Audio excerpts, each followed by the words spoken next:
يلا يلا يلا يا أخي قوم جميع مرض سكري يلا يلا يلا يا أخي قوم جميع.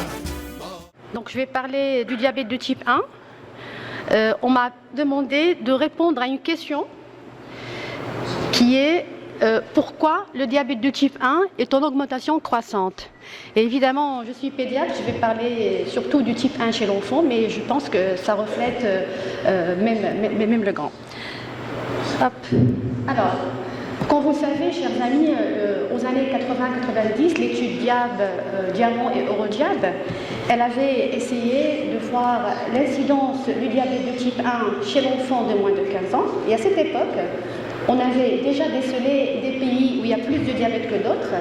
Et on avait le pays le plus, on va dire, entre guillemets, diabétique, type 1, c'était la Finlande avec 35 cas par 100 000 habitants. Et on a essayé de faire les 3 tranches d'âge et on s'était rendu compte, que l'incidence, elle augmente chaque année dans toutes les tranches d'âge, mais beaucoup plus dans la tranche d'âge 0 à 4 ans. Et les études épidémiologiques continuent et on voit qu'entre les années 90 et 2007, la Finlande qui était à 35 cas par 100 000 habitants est devenue à 64 cas par 100 000 habitants. Ici à 42 cas et puis récemment à 64 cas par 100 000 habitants. Et de la même chose, on voit l'incidence du diabète augmenter dans tous les pays et c'est un phénomène international. Et les études de prévision en 2020 prédisent que par exemple en Europe, ils vont passer de 94 000 cas en 2005 à 160 000 cas en 2020. Et ça concerne uniquement les moins de 15 ans. Là, c'est notre propre expérience à l'hôpital d'enfants. À peu près, nous sommes maintenant à plus de 2000 enfants, mais je me suis amusée à faire le nombre de nouveaux cas. Je ne dirais pas que c'est l'incidence, mais le nombre de nouveaux cas qu'on hospitalise chaque année dans notre unité d'hôpital d'enfants. Et vous voyez très bien que depuis quelques années, on n'a pas moins de 200 cas par année. Et regardez, dans la tranche d'âge 0 à 4 ans, ça augmente partout. Mais comme sur le plan international, nous avons aussi fait ce constat. Le diabète type 1, il augmente beaucoup plus chez les tout petits. Il y en a de plus en plus de tout petits. Là, je n'ai pas 2015, mais je vous préviens qu'on a jusqu'à mai 2015, nous avons déjà hospitalisé 100 nouveaux cas. Voilà, donc là, la courbe de l'enfant. Alors, si on voit une vue satellite, on se rend compte que là où il y a beaucoup de lumière, il y a beaucoup d'industrialisation, il y a beaucoup d'urbanisation, et c'est là, comme par hasard, où il y a beaucoup de diabète de type 1. Et forcément, on va faire la liaison entre le diabète de type 1 et l'environnement et l'urbanisation. Alors, qu'est-ce qui se passe si on revient à la pathologie de type 1 que tout le monde connaît? Pas n'importe qui peut-être va faire le type 1. Il faut d'abord être prédisposé génétiquement par certains facteurs HLA qu'on connaît très bien. Et il faut qu'il y ait un facteur déclenchant environnemental qui va faire que le pancréas il va être attaqué par nos propres anticorps. Et puis, entre la période où l'on développe ce qu'on appelle l'insulite avec des anticorps positifs et la période où il y aura le diabète, c'est-à-dire la perte de la masse des cellules bêta, il peut se passer quelques mois, voire même quelques années. C'est-à-dire qu'il y a des enfants qui vont avoir les anticorps et peut-être qu'ils ne vont jamais faire le diabète, mais il y en a qui vont faire les anticorps, ils vont le faire dans les 5 ans, ou alors dans les 20 ans, ou alors ils vont mourir avant qu'ils fassent le diabète. Tout ça, ça dépend de facteurs environnementaux, où l'on peut voir beaucoup de choses, virus, virales, infectieuses, diabétiques, stress, chimiques, et en fonction de l'interaction génétique et environnementale, on va faire ou non le diabète de type 1 dans quelques années. Et donc, ça se voit très bien qu'il y a un facteur de l'environnement. Et c'est la première réponse à la question pourquoi le diabète de type 1 est en augmentation croissante. Parce qu'il y a des facteurs de l'environnement, mais allez-y chercher quel facteur ou quel autre.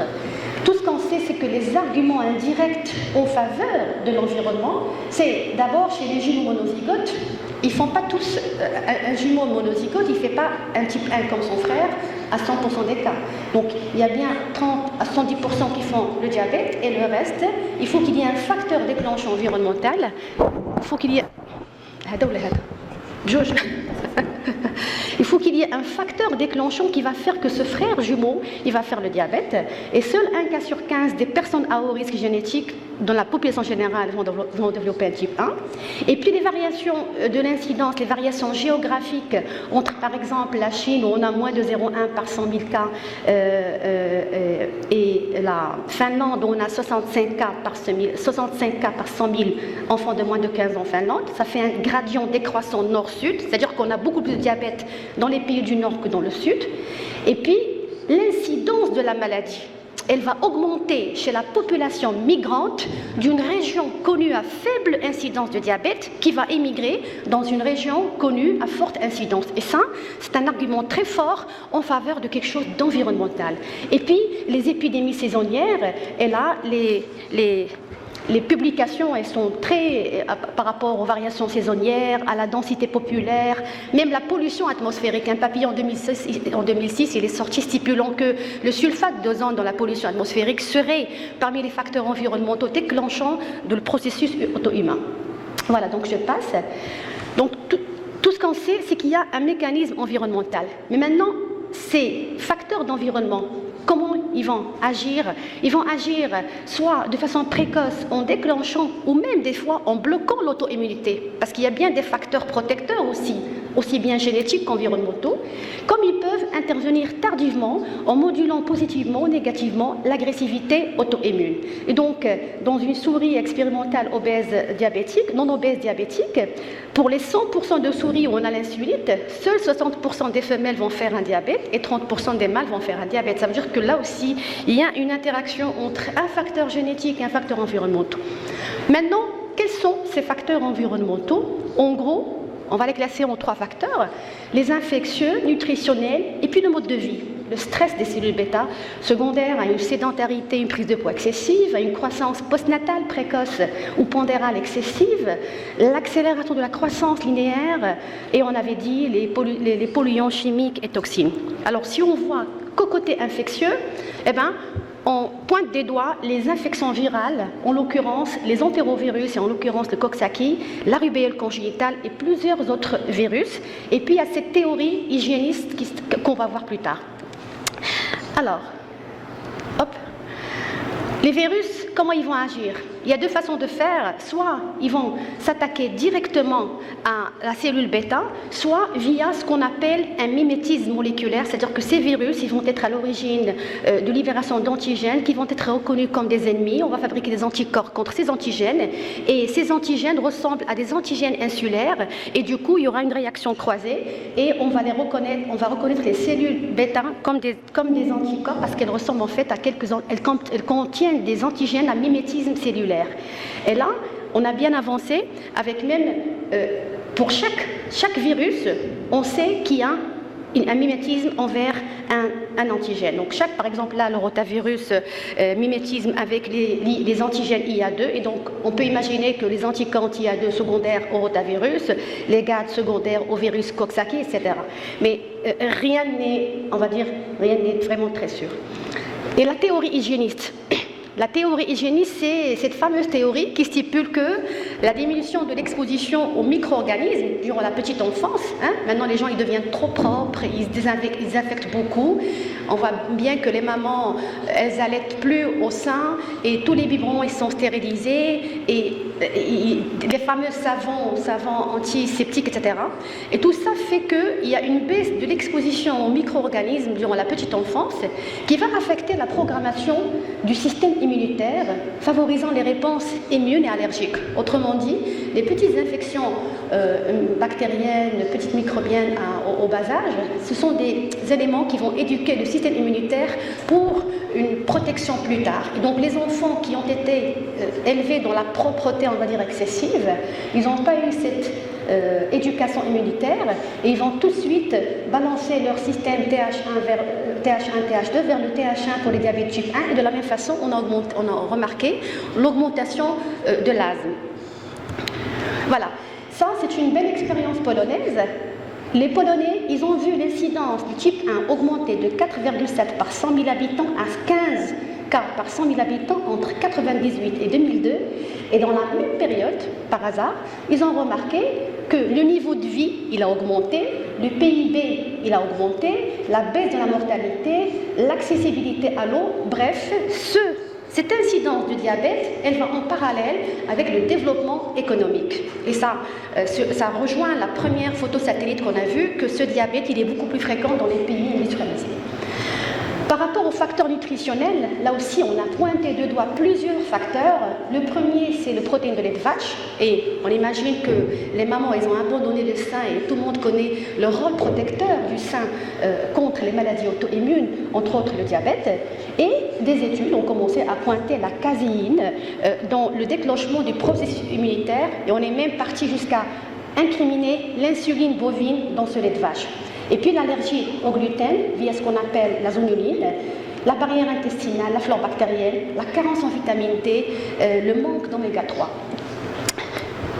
Alors, pour ce qui est du lait de vache, l'étude, la fameuse étude DAISY, de Diabetes Autoimmunity Study in the Young, c'est une étude qui avait suivi le développement des auto-anticorps chez des enfants allaités au lait artificiel, et on a fait la relation entre le lait artificiel et le développement des anticorps anti-insuline. On n'a pas dit que c'est entre le lait et le diabète, mais c'est entre le lait et l'auto-immunité. Mais plus tard, pour ceux qui ont développé l'auto-immunité, il y aura d'autres facteurs favorisants, génétiques ou aussi environnementaux, qui vont aggraver le processus et accélérer vers le diabète.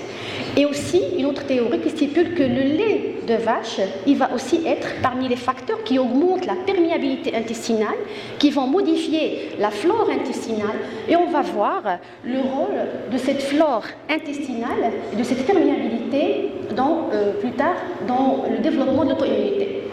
Et dans la même, si on reste dans la même rubrique de vache, il y a une étude de Traeger qui est toujours en cours, et qui est en train d'évaluer l'effet protecteur de l'hydrolysa de caséine. L'hydrolysa de caséine, pour ceux qui ne connaissent pas, ce sont des laits de régime dépourvus de protéines de lait de vache.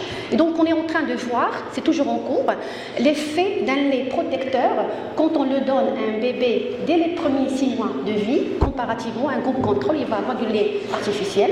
On attend 2017. Donc voilà, donc c'est ce qu'on appelle une étude préventive, et c'est au niveau de la prévention primaire, c'est-à-dire qu'on va donner aux enfants à haut risque HLA de faire un type 1, on va leur donner des protéines sans lait de vache, et on va voir plus tard qu'est-ce qui va se passer. C'est une étude qui se passe dans 15 pays, 77 centres, avec 2159 participants. Et voilà. Hop. Le facteur diététique 2, c'est le gluten. Et le gluten, il va jouer un rôle dans la perturbation de la barrière intestinale. Et si on fait une petite introduction, tout le monde connaît la barrière intestinale. Et la barrière intestinale, c'est-à-dire que l'intestin, son rôle, il n'y a pas que la digestion et l'absorption, il y a aussi un rôle, on va voir, hormonal, et aussi de protection contre les maladies immunitaires. Alors regardez ici ces cellules entérocytaires, il faut qu'il y ait une jonction intercellulaire qui est très forte, qui empêche les macromolécules de passer. Et c'est ce qu'on appelle la barrière intestinale. Mais le dysfonctionnement de la barrière intestinale, il va permettre le passage d'anticorps, des macromolécules, qui vont déclencher des réactions immunitaires au niveau intestinal, parce qu'il y a aussi des cellules lymphoïdes épithéliales, et qui vont déclencher ce processus auto-immun qui va être à l'origine de maladies auto-immunes autres que le diabète de type 1. Voilà. Et le gluten, il a été pointé de doigt récemment via le fait qu'il va causer une perméabilité intestinale, et via la libération excessive de la fameuse zonuline, la protéine qui normalement contrôle l'ouverture, la fermeture de la jonction intercellulaire. Donc un excès de protéines secondaires, un excès de gluten, il va permettre, regardez ici la jonction, d'ouvrir la jonction intercellulaire, de permettre une réaction cellulaire au niveau cellulaire et de permettre de provoquer une auto-immunité. La flore intestinale bactérienne, et on sait tous, je vous laisse réfléchir par rapport aux différentes causes qui peuvent perturber la flore intestinale, en partant des antibiotiques, de quelques ANS, de beaucoup de facteurs alimentaires.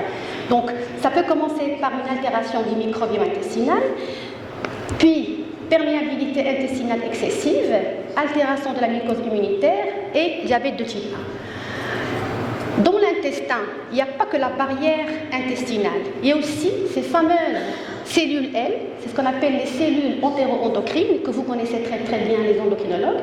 Ce sont ces cellules qui vont fabriquer des peptides hormonaux qui vont avoir un effet bénéfique sur le métabolisme corporel et glucidique. Et ce sont des cellules qui vont être stimulées par différents stimulus alimentaires pour fabriquer différents peptides. Et on voit très bien ici que dans les situations où on n'a pas une perturbation du microbiome intestinal, où on a un régime riche en fibres, et là on a pointé les prébiotiques, il y aura une augmentation du nombre des cellules L qui va faire qu'elle va sécréter des peptides anorexigènes, le GLP-1, que vous connaissez l'effet sur la sécrétion de l'insuline et la multiplication des cellules bêta, et du coup on va imaginer une satiété, une baisse de la prise de poids via cette diminution, cette augmentation de la satiété. Et en contrepartie, si un régime est trop gras, il va provoquer ce qu'on appelle l'endotoxinémie. Il augmente ici les lipopolysaccharides qui vont ouvrir la barrière intestinale ici, d'accord. Ils vont permettre une perméabilité, une inflammation locale, et en même temps, ils vont baisser le nombre de cellules L, ils vont baisser le nombre de GLP-1, de PYY, et contrairement à là, ils vont augmenter la prise de poids et peut-être une dyslipidémie et le diabète plus tard. La vitamine D, je passe de tout commentaire, donc son effet sur la régulation immunitaire a bien été prouvé, et ça c'est une panoplie d'études qui ont été faites pour comparer l'effet bénéfique de la vitamine D sur le diabète, et elles sont tous d'accord sur le fait que la vitamine D, elle augmente la sensibilité à l'insuline. Alors, la théorie accélératrice qui stipulait qu'une augmentation rapide de la croissance pondérale, elle va être à l'origine d'un stress des cellules bêta et d'une insulinórésistance. Et les études ici chez l'enfant, ils ont montré que les enfants qui ont fait un diabète de type 1 sont des enfants qui avaient une prise excessive durant les dernières années avant le diabète.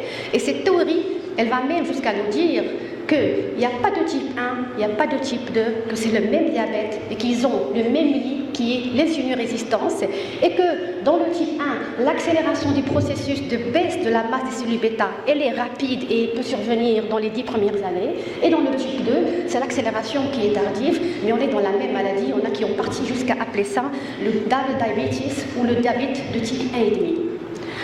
Voilà, donc, et les études continuent sur l'effet de l'excès du poids. Même le poids de naissance excessive à la naissance, semble-t-il, il serait à l'origine du diabète plus tard. Et on va attendre le résultat de la grande étude TEDDY. C'est une étude qui est toujours en cours et qui est en train d'évaluer tous les facteurs qu'on a dit. C'est une étude qui est faite sur plusieurs années et sur des bébés qui sont nés avec un facteur HLA à haut risque de diabète, et on est en train d'étudier tous ces facteurs environnementaux, diététiques, infectieux, stress, tout. On va même jusqu'à détailler dans l'alimentation s'il y a même les composantes de l'eau en nitrite, en zinc, tous les nitrites, la nature, le moment d'introduction du lait de vache, le statut vitaminique de l'enfant, la vitamine E, les antioxydants, tout, vraiment tout. Et on va voir ces enfants, quelle infection ils ont fait et le temps entre l'auto-immunité et le diabète. J'ai terminé. Voilà, j'ai terminé. On attend. Hop, à suivre.